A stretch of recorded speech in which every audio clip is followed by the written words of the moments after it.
Hello, welcome back to my channel Sabiaza Fashionista.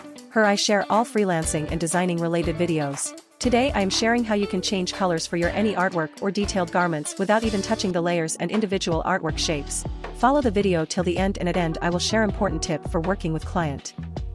In your artwork, now select them all together. Then go to your watch panel, and right top corner you will see in this watch panel it's 3 lines. Click on that. Now after this, clicking on new color group, after opening the color group menu, select the second option. Make sure to select the global color option. Click on OK. Now whole new color group will appear in your swatch panel. This global colors are very handy to use for any artwork. I use them always with my sketches, print, artwork. You can recognize global color by their unique appearance that is shown in every color chip. If you will notice, you will see a triangular white shape that is right bottom of the color chip. Each time you will click on the color chip, it will pop up with a new color menu. This color menu will appear. You can select CMYK, RGB or HSB. Play with your colors, and these colors will change in your artwork as well as in your swatch panel. Now my tip for today: try sharing organized layer with your client, and also share a small video along with your artwork.